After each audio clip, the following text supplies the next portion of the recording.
ಎಲ್ಲರಿಗೂ ನಮಸ್ಕಾರ.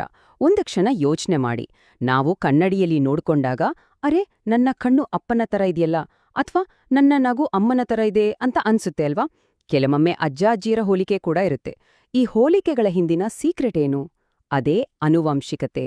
ಇದು ನಮ್ಮೆಲ್ಲರ ಲೈಫ್ನ ಬ್ಲೂ ಪ್ರಿಂಟ್ ಇದ್ದಾಗೆ. ಸೊ ಬನ್ನಿ, ಇವತ್ತು ಈ ಬ್ಲೂ ಪ್ರಿಂಟ್ನ ಒಂದೊಂದೇ ಪೇಜ್ ತಿರುವಿ ಅದರೊಳಗಿನ ರಹಸ್ಯಗಳನ್ನ ಒಟ್ಟಿಗೆ ಬಿಡಿಸೋಣ.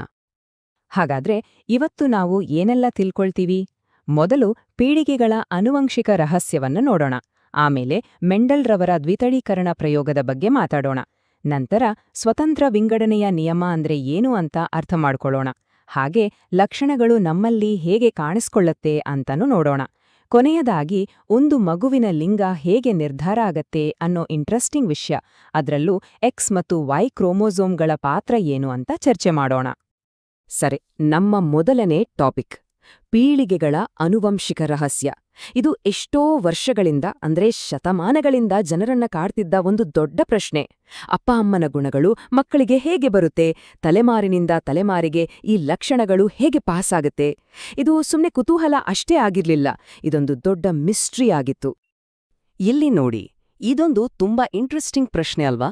ಅಪ್ಪ ಅಮ್ಮ ಇಬ್ಬಳು ಎತ್ತರ ಇರ್ತಾರೆ, ಆದ್ರೆ ಮಗು ಗಿಡ್ಡ ಇರ್ಬೋದು. ಅಥವಾ ಇಬ್ಬರ ಕಣ್ಣು ಕಂದು ಬಣ್ಣದ್ದಾಗಿದ್ರೂ ಮಗುವಿಗೆ ನೀಲಿ ಕಣ್ಣು ಬಂದಿರ್ಬೋದು. ಇದು ಹೇಗೆ ಸಾಧ್ಯ? ತಂದೆ ತಾಯಿಯಲ್ಲಿ ಇಲ್ಲದ ಗುಣಗಳು ಮಕ್ಕಳಲ್ಲಿ ಎಲ್ಲಿಂದ ಬಂತು? ಇದೇ ಪ್ರಶ್ನೆದಾನ್ ಗ್ರೆಗರ್ ಮೆಂಡೆಲ್ ಅವರನ್ನ ಯೋಚನೆ ಮಾಡೋ ಹಾಗೆ ಮಾಡಿದ್ದು. ಸೊ ಈ ದೊಡ್ಡ ರಹಸ್ಯವನ್ನ ಭೇದಿಸೋಕೆ ಮೆಂಡೆಲ್ ಏನ್ ಮಾಡಿದ್ರೋ ಗೊತ್ತಾ? ಅವರು ಆಯ್ಕೆ ಮಾಡ್ಕೊಂಡಿದ್ದು ಒಂದು ಸಿಂಪಲ್ ಬಟಾಣಿ ಗಿಡವನ್ನ. ಅದೇ ಅವರ ಲ್ಯಾಬ್ ಆಗಿತ್ತು. ಅಲ್ಲಿ ಅವರು ಮಾಡಿದ ಒಂದು ಬಹಳ ಮುಖ್ಯವಾದ ಪ್ರಯೋಗವೇ ದ್ವಿತಳೀಕರಣ ಕ್ರಾಸ್. ಹಾಗಂದ್ರೆ ಏನಿದು ದ್ವಿತಳೀಕರಣ ಕ್ರಾಸ್? ಸಿಂಪಲ್ ಆಗಿ ಹೇಳೋದಾದ್ರೆ, ಒಂದೇ ಸಲಿಕೆ ಎರಡು ಬೇರೆ ಬೇರೆ ಗುಣಗಳು ಹೇಗೆ ಮುಂದಿನ ಪೀಳಿಗೆಗೆ ಹೋಗುತ್ತೆ ಅಂತ ಸ್ಟಡಿ ಮಾಡೋದು. ಉದಾಹರಣೆಗೆ ಮೆಂಡೆಲ್ ಏನ್ ಮಾಡಿದ್ರು ಅಂದ್ರೆ, ಬಟಾಣಿ ಬೀಜದ ಆಕಾರ ಅಂದ್ರೆ ಅದು ದುಂಡಗಿದ್ಯಾ ಅಥವಾ ಸುಕ್ಕುಗಟ್ಟಿದ್ಯಾ ಅನ್ನೋದನ್ನ, ಮತ್ತು ಅದರ ಬಣ್ಣ ಅಂದ್ರೆ ಹಳದಿನ ಅಥವಾ ಹಸಿರ ಅನ್ನೋದನ್ನ, ಈ ಎರಡೂ ಗುಣಗಳನ್ನ ಒಟ್ಟಿಗೆ ಗಮನಿಸಿದ್ರು. ಅವರ ಈ ಪ್ರಯೋಗಗಳಿಂದ ಏನಾಯ್ತು ಅಂದ್ರೆ, ಒಂದು ತುಂಬಾನೇ ಇಂಟ್ರೆಸ್ಟಿಂಗ್ ಪ್ಯಾಟರ್ನ್ ಸಿಕ್ತು. ಅದು ಪ್ರತಿ ಬಾರಿಯೂ ರಿಪೀಟ್ ಆಗ್ತಿತ್ತು. ಆದ್ರೆ ಯಾರೂ ಅದನ್ನ ಊಹಿಸಿರ್ಲಿಲ್ಲ. ಈ ಪ್ಯಾಟರ್ನ್ನಿಂದಲೇ ಜೆನೆಟಿಕ್ಸ್ನ ಒಂದು ಬಹಳ ಮುಖ್ಯವಾದ ನಿಯಮ ಹುಟ್ಕೊಂಡಿದ್ದು. ಆ ಪ್ಯಾಟರ್ನ್, ಆ ರೇಷಿಯೋ ಇದೇ ನೋಡಿ: 9:3, 3:3, 3:1, 9:3:3:1. ಮೆಂಡೆಲ್ ಅವರ ಪ್ರಯೋಗದ 2ನೇ ಜನರೇಷನ್ನಲ್ಲಿ ಅವರಿಗೆ ಪದೇ ಪದೇ ಇದೇ ರೇಷಿಯೋ ಸಿಕ್ತಿತ್ತು. ಇದು ಸುಮ್ನೆ ಕಾಕತಾಳೀಯವಾಗಿರ್ಲಿಲ್ಲ, ಇದು ಪ್ರಕೃತಿದೇ ಒಂದು ನಿಯಮ ಅನ್ನೋದು ಸ್ಪಷ್ಟವಾಗಿತ್ತು. ಹಾಗಾದ್ರೆ ಏನಿದು 9:3:3:1? ಬನ್ನಿ ನೋಡೋಣ. ಈ ಚಾರ್ಟ್ನೊಮ್ಮೆ ನೋಡಿ. ಇದು ಆ ರೇಷಿಯೋವನ್ನ ಕ್ಲಿಯರ್ ಆಗಿ ತೋರಿಸುತ್ತೆ. 2ನೇ ಪೀಳಿಗೆಯಲ್ಲಿ ಹುಟ್ಟಿದ ಪ್ರತಿ 16 ಗಿಡಗಳಲ್ಲಿ 9 ಗಿಡಗಳು 2 ಪ್ರಬಲ ಗುಣಗಳನ್ನ ಅಂದ್ರೆ ದುಂಡಾದ ಮತ್ತು ಹಳದಿ ಬೀಜಗಳನ್ನ ಹೊಂದಿದ್ವು. ಇನ್ನು 3 ಗಿಡಗಳು 1 ಪ್ರಬಲ 1 ದುರ್ಬಲ ಗುಣದ ಕಾಂಬಿನೇಷನ್ ಹೊಂದಿದ್ವು. ಇನ್ನು 3 ಕೂಡ ಹಾಗೆ ಬೇರೆ ಕಾಂಬಿನೇಷನ್. ಕೊನೆಗೆ ಕೇವಲ ಒಂದೇ ಒಂದು ಗಿಡ 2 ದುರ್ಬಲ ಗುಣಗಳನ್ನ ಅಂದ್ರೆ ಸುಕ್ಕುಗಟ್ಟಿದ ಮತ್ತು ಹಸಿರು ಬೀಜಗಳನ್ನ ಹೊಂದಿತ್ತು. ಈ ಟೇಬಲ್ ಆ ರೇಷಿಯೋವನ್ನ ಇನ್ನೂ ಸಿಂಪಲ್ ಆಗಿ ವಿವರಿಸುತ್ತೆ. ನೋಡಿ, 9 ಭಾಗ ದುಂಡಾದ ಹಳದಿ ಬೀಜಗಳು, 3 ಭಾಗ ದುಂಡಗಿದ್ರೂ ಹಸಿರು ಬಣ್ಣದ ಬೀಜಗಳು, ಇನ್ನೊಂದು 3 ಭಾಗ ಸುಕ್ಕುಗಟ್ಟಿದ್ರೂ ಹಳದಿ ಬಣ್ಣದ ಬೀಜಗಳು, ಮತ್ತು ಕೊನೆಯದಾಗಿ ಆ 1 ಭಾಗ ಸುಕ್ಕುಗಟ್ಟಿದ ಹಸಿರು ಬೀಜಗಳು. ಕ್ಲಿಯರ್ ಅಲ್ವಾ? ಆದ್ರೆ ಇಲ್ಲೇ ನೋಡಿ, ನಿಜವಾದ ಟ್ವಿಸ್ಟ್ ಇರೋದು. ಮೆಂಡೆಲ್ ಅವರಿಗೆ ಹೊಸ ಕಾಂಬಿನೇಷನ್ಗಳು ಸಿಕ್ಕಿದ್ವು. ಅಂದ್ರೆ ಮೂಲ ಗಿಡಗಳಲ್ಲಿ ಇಲ್ಲದ ಗುಣಗಳು: ದುಂಡಾದ ಹಸಿರು ಬೀಜಗಳು ಮತ್ತು ಸುಕ್ಕುಗಟ್ಟಿದ ಹಳದಿ ಬೀಜಗಳು. ಇದರರ್ಥ ಏನು ಗೊತ್ತಾ? ಬೀಜದ ಆಕಾರಕ್ಕೆ ಕಾರಣವಾದ ಜೀನ್ ಮತ್ತು ಬಣ್ಣಕ್ಕೆ ಕಾರಣವಾದ ಜೀನ್ ಇವೆರಡಕ್ಕೂ ಒಂದಕ್ಕೊಂದು ಸಂಬಂಧ ಇಲ್ಲ, ಅವು ಸ್ವತಂತ್ರವಾಗಿ ಕೆಲಸ ಮಾಡುತ್ತವೆ. ಈ ಒಂದು ಅದ್ಭುತ ಅಬ್ಸರ್ವೇಷನ್ನಿಂದಲೇ ಮೆಂಡೆಲ್ ಅವರು ತಮ್ಮ ಫೇಮಸ್ ಸ್ವತಂತ್ರ ವಿಂಗಡಣೆಯ ನಿಯಮ ಅಥವಾ ಲಾ ಆಫ್ ಇಂಡಿಪೆಂಡೆಂಟ್ ಅಸಾರ್ಟ್ಮೆಂಟ್ ಅಂತ ಹೇಳಿದ್ದು. ಸಿಂಪಲ್ ಆಗಿ ಹೇಳೋದಾದ್ರೆ, ಒಂದು ಗುಣವನ್ನ ನಿರ್ಧರಿಸೋ ಜೀನ್ ಇನ್ನೊಂದು ಗುಣವನ್ನ ನಿರ್ಧರಿಸೋ ಜೀನ್ ಮೇಲೆ ಡಿಪೆಂಡ್ ಆಗಿರಲ್ಲ, ಅವು ಇಂಡಿಪೆಂಡೆಂಟ್. ಓಕೆ, ಈ ನಿಯಮ ಎಲ್ಲ ಸರಿ, ಆದ್ರೆ ನಮ್ಮ ದೇಹದೊಳಗೆ ಇದೆಲ್ಲ ಹೇಗೆ ವರ್ಕ್ ಆಗುತ್ತೆ? ಅಂದ್ರೆ ಈ ಗುಣಗಳು ನಮ್ಮಲ್ಲಿ ಹೇಗೆ ಕಾಣಿಸ್ಕೊಳ್ಳುತ್ತೆ? ಇದನ್ನ ಅರ್ಥ ಮಾಡ್ಕೊಳ್ಳಕ್ಕೆ ನಾವು ಸ್ವಲ್ಪ ಝೂಮ್ ಇನ್ ಮಾಡಿ ನಮ್ಮ ಸೆಲ್ಸ್ ಒಳಗಡೆ ನೋಡೋಣ.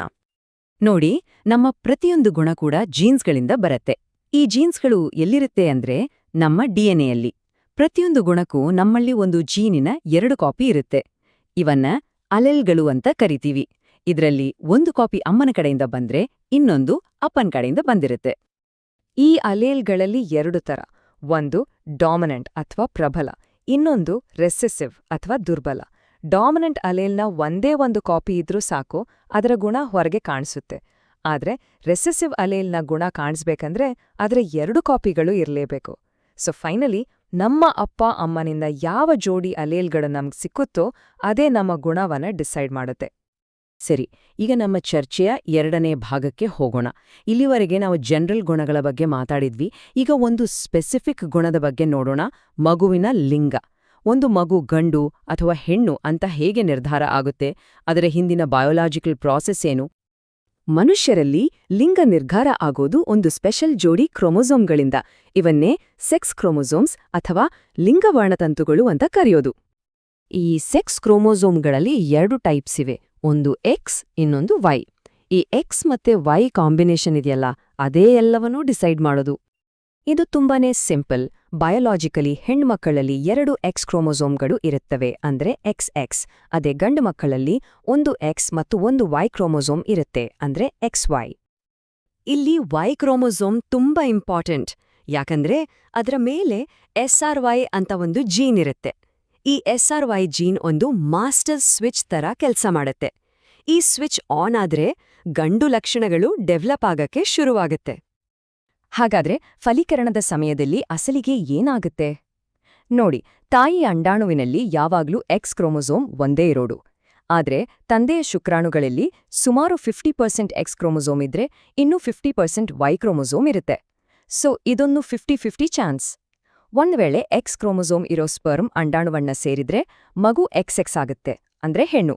ಒಂದ್ ವೇಳೆ ವೈ ಕ್ರೋಮೊಸೋಮ್ ಇರೋ ಸ್ಪರ್ಮ್ ಸೇರಿದ್ರೆ ಮಗು XY ಆಗುತ್ತೆ, ಅಂದ್ರೆ ಗಂಡು. ಇದರಿಂದ ನಮ್ಗೆ ಸ್ಪಷ್ಟವಾಗಿ ಗೊತ್ತಾಗೋದೇನು ಅಂದ್ರೆ, ಮಗುವಿನ ಲಿಂಗವನ್ನ ನಿರ್ಧರಿಸೋದು ತಾಯಿಯಲ್ಲ, ಬದಲಿಗೆ ತಂದೆಯಿಂದ ಬರೋ ಕ್ರೋಮೊಸೋಮ್. ಯಾಕಂದ್ರೆ ಎಕ್ಸ್ ಅಥವಾ ವೈ ಕ್ರೋಮೊಸೋಮನ್ನ ಹೊತ್ತು ತರೋದು ಅವರ ಶುಕ್ರಾಣು. ಸೊ ಇವತ್ತು ನಾವು ಜೆನೆಟಿಕ್ಸ್ನ ಕೆಲವು ಬೇಸಿಕ್ ನಿಯಮಗಳನ್ನ ತಿಳ್ಕೊಂಡ್ವಿ. ಮೆಂಡೆಲ್ ಅವರ ಬಟಾಣಿ ಗಿಡದ ಪ್ರಯೋಗದಿಂದ ಹಿಡಿದು ನಮ್ಮದೇ ಡಿಎನ್ಎಯಲ್ಲಿರೋ ಲಿಂಗ ನಿರ್ಧಾರದ ಸೈನ್ಸ್ ತನಕ ನೋಡಿದ್ವಿ. ಈ ಜೆನೆಟಿಕ್ ಕೋಡ್ ನಮ್ಮನ್ನ ನಾವಾಗೋಕೆ ಹೇಗೆ ಕಾರಣ ಅನ್ನೋದು ಗೊತ್ತಾಯ್ತು. ಆದ್ರೆ ಒಂದ್ ಕ್ಷಣ ಯೋಚನೆ ಮಾಡಿ, ನಮ್ಮ ಕಣ್ಣಿನ ಬಣ್ಣ, ನಮ್ಮ ಎತ್ತರವನ್ನಷ್ಟೇ ಅಲ್ಲ, ನಮ್ಮ ಆರೋಗ್ಯ, ನಮ್ಮ ಟ್ಯಾಲೆಂಟ್ಸ್ ಅಷ್ಟೇ ಯಾಕೆ, ನಮ್ಮ ಮುಂದಿನ ಜನರೇಷನ್ನ ಭವಿಷ್ಯದ ಬಗ್ಗೆ ಈ ನಿಯಮಗಳು ಇನ್ನೇನ್ ಹೇಳಬಹುದು? ಈ ಪ್ರಶ್ನೆಯೊಂದಿಗೆ ಇವತ್ತಿನ ಈ ಚರ್ಚೆಯನ್ನು ಮುಗಿಸೋಣ.